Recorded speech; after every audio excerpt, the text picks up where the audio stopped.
Good afternoon student. चलिए अपन आज start करते हैं नेक्स्ट मेनू।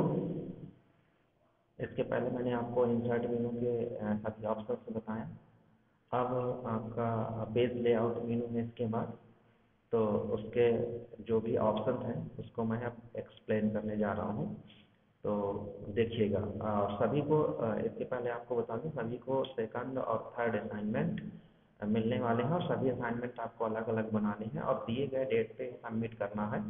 ठीक है, सबमिट करने के लिए एक फॉर्मेट बना दिया गया है। वो फॉर्मेट वीडियो आपने देखा होगा, तो उसी वीडियो के अकॉर्डिंग आपको सबमिट करना है। बस मैसेजेस आपको दे देंगे कि वो लिंक प्रोवाइड कर देंगे, तो उस लिंक के माध्यम से ही आप उसको सबमिट करें। ठीक है, चलिए तो अपनी फाइल ओपन करते हैं। अपनी फाइल बनी हुई है और उस फाइल के अंदर चलते हैं।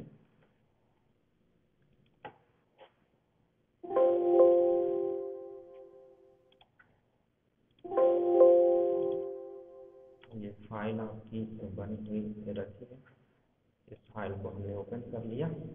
ठीक है, चलिए तो इस फाइल पे अपन काम कर रहे हैं। अब आते हैं अपन नेक्स्ट। ये देखिए, मैंने फाइल मेनू, होम मेनू, इंसर्ट, ये तीन मेनू बता दिया। फाइल, होम, इंसर्ट, ये पेज लेआउट। अब पेज लेआउट पे जैसे मैंने क्लिक किया तो देखिए पेज लेआउट मेनू पे अपन चलते हैं। ठीक है, अब इसमें देखिए अपन सबसे पहले देखते हैं थीम। थीम किस तरह से देखिए काम करती है। तो ये बनी बनाई कुछ थीम्स होती हैं। जैसे पेज आप कलर करते हैं पेज को, तो अगर आपको कलर नहीं करना तो बने बनाई यहाँ थीम्स पड़ी हुई हैं, उन थीम्स को आप एक्सेस कर सकते हो। तो ये मैंने यहाँ पे क्लिक किया, ये देखिए इस तरह के थीम पड़ी हुई है। ठीक है,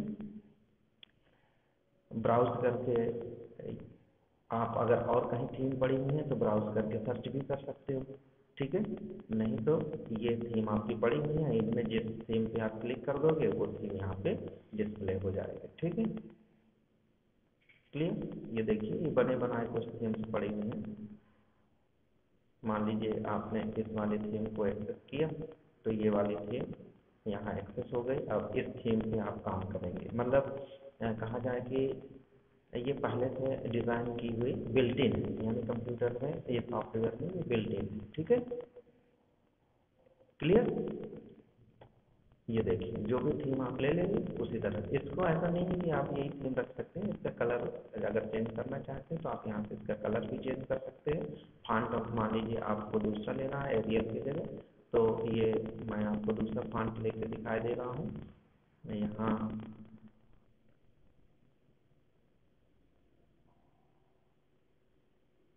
ये वाला फॉन्ट ले लिया। अब देखिए जो भी टाइप करेंगे उसी फॉन्ट में ये डिस्प्ले होगा। ठीक है, तो ये थीम इफेक्ट अगर आप डालना चाहते हैं तो उसी थीम पे आप इफेक्ट भी डाल सकते हैं जो थीम आपने चूज किया। ठीक, ये इफेक्ट है, जैसे इफेक्ट आप देना चाहें वैसे इफेक्ट आप दे सकते हैं। क्लियर, देखो करेक्टर भी दूसरे लिख के आने लगे। ये थीम के अकॉर्डिंग है, बनी बनाई थीम हमने चूज किया। तो ये जो थीम्स आप यूज किए हैं यहाँ पे डिज़ाइन अगर आप चाहते हैं कि मुझे डिज़ाइन करना है तो आप डिज़ाइन भी कर सकते हैं। ठीक, ये अपने अकॉर्डिंग में थीम आप यहाँ पे डेवलप कर सकते हैं। ये थीम का कलर दे सकते हैं, यानी हर वो फैसिलिटीज़ आपको अवेलेबल है। या ऐसे मैं आपको बता सकता हूँ कि मान लीजिए आपने यहाँ पे आपने ये कर्सर रखा, थीम आपने यहाँ पे चूज़ किया। ठीक है, थीम चूज़ करने के बाद आपने कलर जो रखा वो ये कलर रख दिया। ठीक है, और आपने ये लिया, इफेक्ट आपने जो दिया वो ये दिया। अब आपने इसको लिखना शुरू किया। ठीक है, ये मान लीजिए हमने टाइप करना शुरू किया। ठीक, टाइप करने के बाद सेव करंट थीम और इसको आपने सेव कर दिया। ठीक, ये देखिए ये इसका फॉन्ट साइज जो भी था वो ये था। अब देखिए, अब आप टाइप करने जा रहे हैं ऑटोमेटिकली इस साइज का फॉन्ट हो गया। समझ रहे हैं, मैंने कुछ नहीं किया, मैंने पहले से इसकी एक सेटिंग बना दी। और उस सेटिंग के अकॉर्डिंग ये काम करना शुरू कर दिया। ठीक है, यानी थीम जो मैंने यहाँ पे सिलेक्ट किया था वो थीम यहाँ एक्सेस कर लिया मैंने, ये थीम मैंने एक्सेस किया। ठीक है, ये वाली थीम मैंने किया था, इसको मैंने यहाँ से एक्सेस कर लिया। बाय डिफॉल्ट ये थीम देखो यहाँ डिस्प्ले कलर और ये फॉन्ट और ये सब चीज़ें यहाँ डिस्प्ले हो रही है। ठीक, क्लियर। तो आप चाहें तो इस तरह से थीम बना सकते हैं, नहीं तो बनी बनाई थीम का आप यूज कर सकते हैं। ठीक है, अब नेक्स्ट लेते हैं मार्जिन। मार्जिन पेज का मार्जिन। ठीक है, प्रिंट करने से पहले हमें मार्जिन सेट करना होता है। अगर हम मार्जिन सेट नहीं करते तो क्या प्रॉब्लम आती है, तो हमारा प्रिंट आउट सही नहीं निकलता है। तो जरूरी होता है कि हम इसकी मार्जिन सेट कर दें पहले से। ठीक है, चलिए तो ये मार्जिन सेट कर देते हैं। इस पर क्लिक किया, ये देखिए बाय डिफॉल्ट नॉर्मल, नैरो, ठीक है, मॉडरेट, वाइट। तो ये जिस हिसाब से आपको मार्जिन सेट करना है उस हिसाब से आप यहाँ पे क्लिक कर दें। ठीक है, वैसे अपन नैरो पे रखते हैं टॉप 0.5, लेफ्ट 0.5, बॉटम 0.5 और राइट 0.5। ठीक है, अगर ये रखना है तो ये रख सकते हैं। अब इसका प्रीव्यू अगर देखेंगे तो इसी तरह से प्रीव्यू भी दिखाई देगा, यानी प्रिंट करने पे आपका एक एक इंच चारों तरफ मार्जिन छूटा रहेगा। ठीक है, ठीक है, फिर नेक्स्ट है ओरिएंटेशन, पेज ओरिएंटेशन। एक्चुअल में देखा जाए तो जब हम प्रिंट कमांड देते हैं, ये प्रिंटर हमारा इंस्टॉल होता है तो हम उसमें A4 साइज लगाते हैं पेपर का। ठीक है, तो A4 साइज दो तरह से प्रिंट हो सकता है, या तो वो पोर्ट्रेट होगा या लैंडस्केप। अब पोर्ट्रेट क्या होता है, पोर्ट्रेट होता है खड़े पे पेपर, यानी कहा जाए उसकी लंबाई ज़्यादा होती है, और लैंडस्केप चौड़ाई, यानी पेपर को आपको नहीं इधर से उधर ट्रॉली पे करना है, पेपर को आपको सीधे ही रखना है। ठीक है, और जैसे आप पेपर सीधे रख देंगे तो ऑटोमेटिक अगर आपने लैंडस्केप सेलेक्ट किया है, ये लैंडस्केप, तो ये देखिए इस तरह से प्रिंट करना शुरू कर देगा वाइड वे पे। ठीक है, तो यहाँ आपको कंफ्यूज नहीं होना। अब ये क्वेश्चन पूछा जाता है कि ओरिएंटेशन कितने प्रकार का होता है, तो आप बता सकते हैं कि ओरिएंटेशन दो प्रकार का होता है, एक पोर्ट्रेट और दूसरा लैंडस्केप। ठीक है, पोर्ट्रेट में लंबाई में प्रिंट आउट होता है और लैंडस्केप में चौड़ाई में प्रिंट आउट होता है। ठीक है, ये देखिए ये पोर्ट्रेट है और ये लैंडस्केप। ठीक, पेपर आपको सेम लगाना होता है, पेपर में आपको चेंजेस करने की जरूरत नहीं पड़ती, प्रिंटर अपने आप उसको चेंजेस शुरू कर देता है। ठीक है, अब आते हैं साइज पे। अब ये साइज किसकी, पेपर की। अब ये कैसे आपको मालूम कि सर मैंने जो पेज की सेटिंग किया है और पेपर कौन सा है, अगर आपको ये चीज़ नहीं मालूम है तो आपका प्रिंट आउट सही नहीं निकलेगा। तो सबसे पहले आपको क्या ज़रूरत है, सबसे पहले ये ज़रूरत है कि जो आपने मार्जिन सेट किया है वो कौन सा पेपर है। तो सबसे पहले आपको काम क्या करना पड़ेगा, पेपर सेलेक्ट करना पड़ेगा। हमने पेपर ये सेलेक्ट कर लिया A4 साइज। मैक्सिमम काम जो होता है वो A4 साइज में ही होता है, मतलब 90% लोग काम A4 साइज पेपर पे ही काम करते हैं। ठीक है, डेस्कटॉप से रिलेटेड जो भी चीज़ें होती हैं। ठीक, तो उसमें आपको कंफ्यूज नहीं होना है।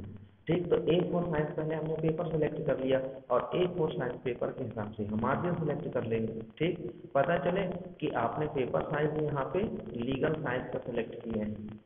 ठीक है, और आपने मार्जिन पहले से सेलेक्ट कर दिए A4 साइज, या पेपर आपने लीगल सेलेक्ट किया और उसमें पेपर आपने लगाया A4 साइज। तो सेट किसके अकॉर्डिंग है, मार्जिन आपने किसके अकॉर्डिंग किया है, AC के अकॉर्डिंग, और आपने पेपर लगाया A4। ठीक, तो वो सही प्रिंटिंग नहीं आएगा आपका मैटर।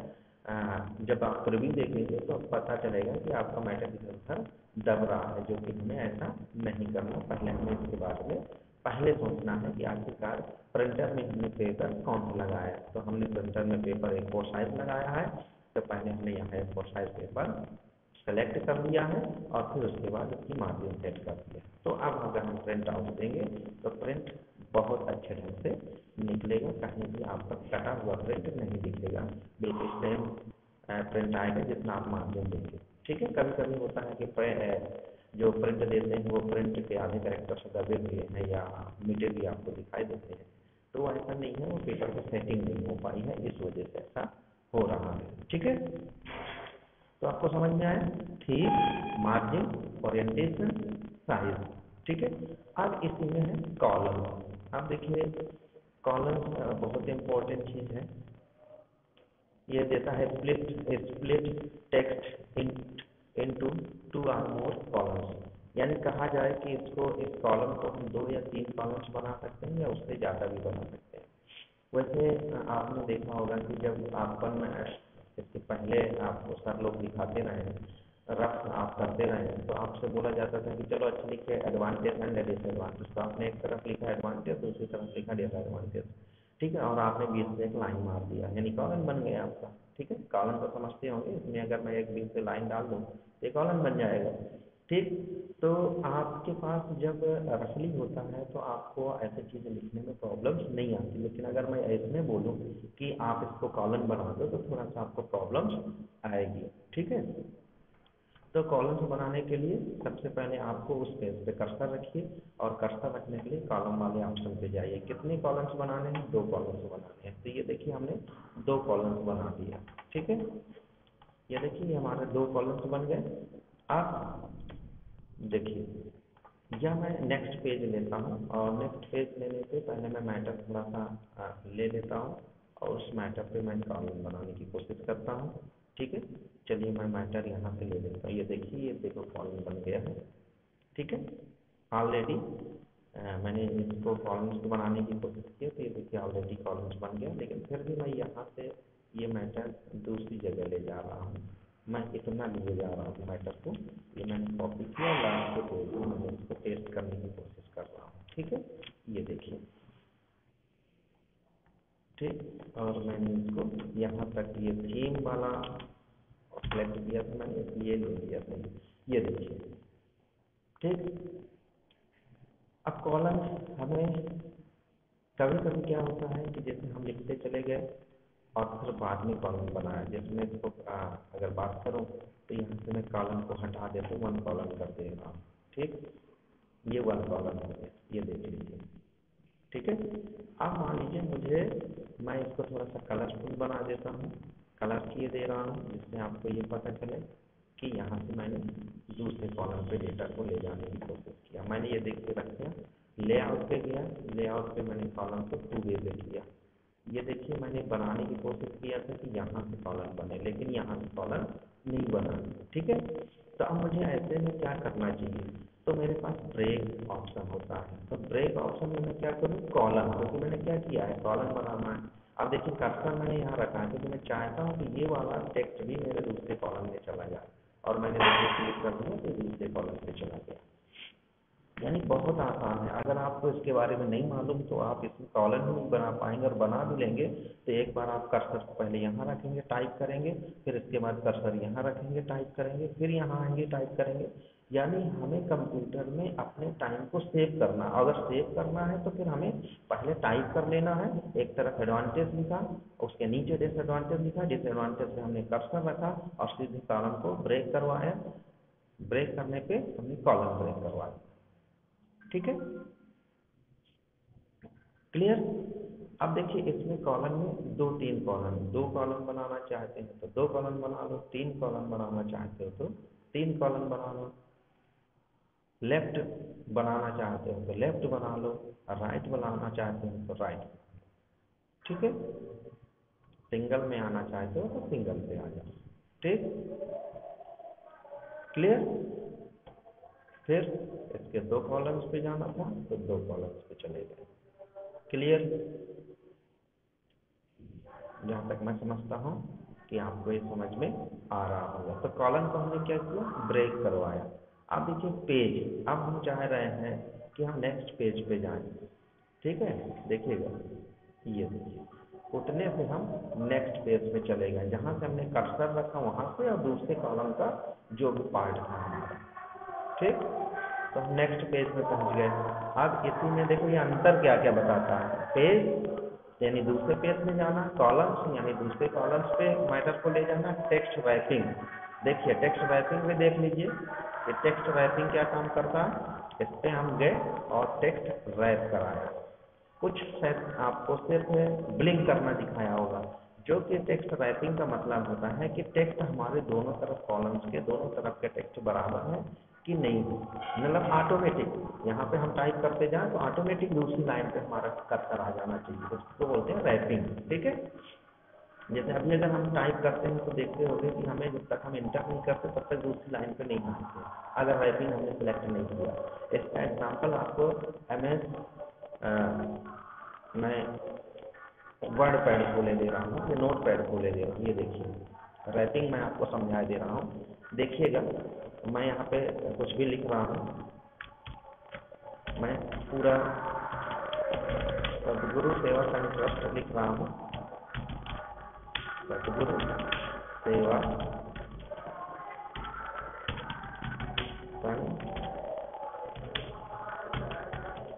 ट्रस्ट।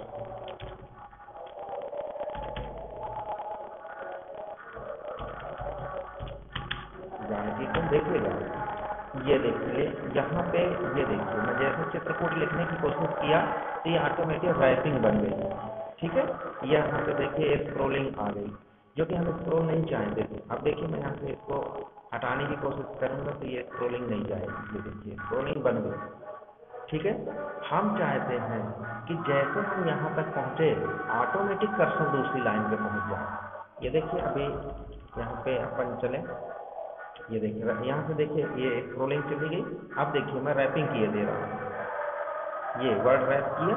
अब देखिए मैं लिखता हूँ सदगुरु सेवा संघ ट्रस्ट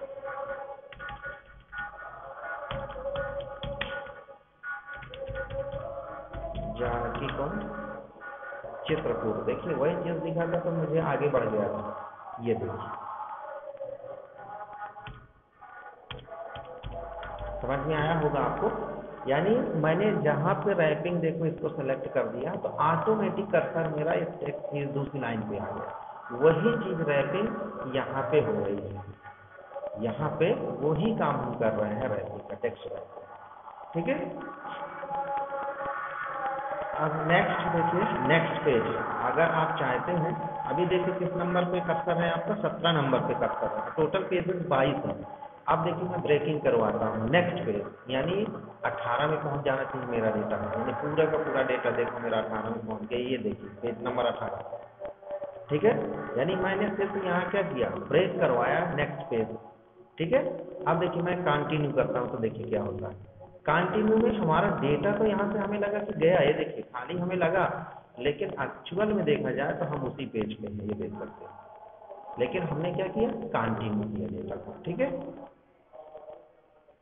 फिर इसमें देखिए इवन पेज, इवन और ऑड दो चीज होती हैं, सम और विषम, ठीक है। सम और विषम, इवन और ऑड, क्लियर। अब इवन, अब भी देखो हम किस पेज पे हैं, अब भी हम इवन पेज पे ही 18 नंबर पेज पे हैं। अब अगर नेक्स्ट इवन की मैं बात करूं तो 18 के बाद क्या आएगा, इवन 20, ठीक है। तो देखिए मैं इवन के सीधे इवन पेज जाना चाहता हूँ, ठीक।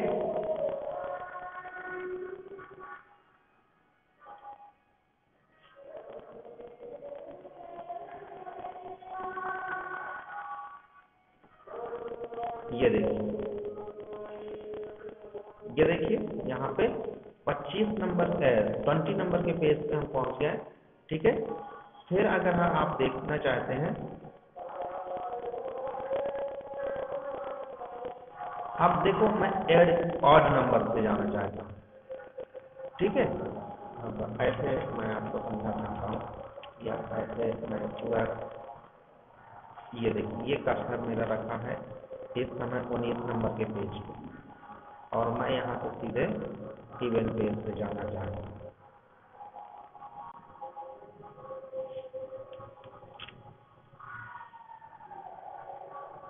देखिए ये देखिए ये गया मैं, और ये इवन और ऑड आप समझ लीजिए। देखिए 2 4 6 8 10 ये इवन होते हैं, 1 3 5 7 9 ये आपके ऑड होते हैं, ठीक है।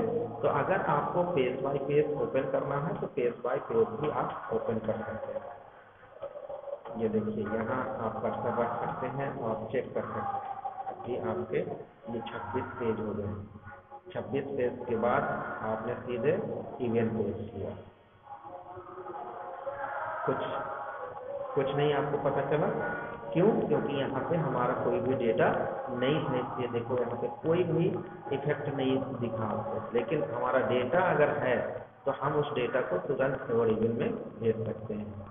देख सकते हो ये मेरा डेटा है, इस समय डेटा किस नंबर पेज पे है, देख सकते हो 20 नंबर पेज पे है। अब 20 नंबर पेज के बाद मैंने इसको किया ऑड पेज, ये 21 नंबर पे पहुंच गया। ठीक है, इसके बाद मैंने कहा इवन पेज, ये 22 नंबर पे पहुंच गया। ठीक है, चलिए अब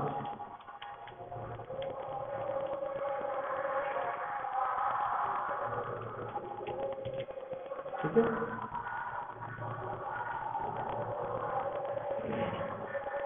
अब इसी में देखो लाइन नंबर, अगर आप इस पेज में नंबर स्टार्ट करना चाहते हैं तो आप ये नंबर भी डिस्प्ले करा सकते हैं। देखिए हर पेज में कितने लाइन है आपको एक पेज में, तो 25 31 पेज 31 लाइन है आपके। ठीक है, कंटिन्यू। टोटल अगर आप देखना चाहते हैं तो कितनी लाइन हो गई है, तो आप देख सकते हो पूरे जितने पेज खोले हुए हैं उनमें पूरे पूरे कितने हो गए हैं। ठीक है, अगर आप रिस्टार्ट ईच सेक्शन का देखना चाहते हैं, पेज का ना देख के सेक्शन का, तो सेक्शन में इतने सेक्शन हो चुके हैं। ठीक है,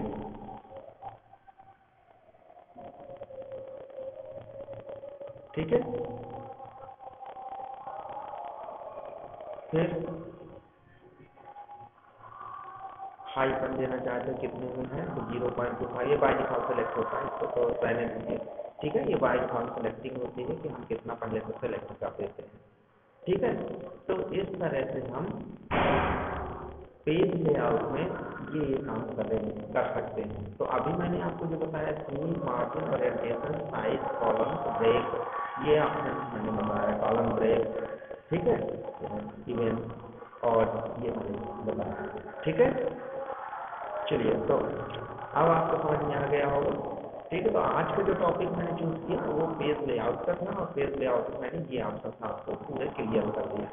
आप नेक्स्ट ऑप्शन अगले देख लेंगे। ठीक है, चलिए तब तक के लिए नमस्कार। आप बिल्कुल वीडियो देखें और आप उनको प्रैक्टिकल पे करते रहें। ठीक है, अगर कहीं पे कोई दिक्कत आए तो आप बिल्कुल मुझसे कॉन्टेक्ट कर सकते हैं। चलिए, थैंक यू वेरी मच।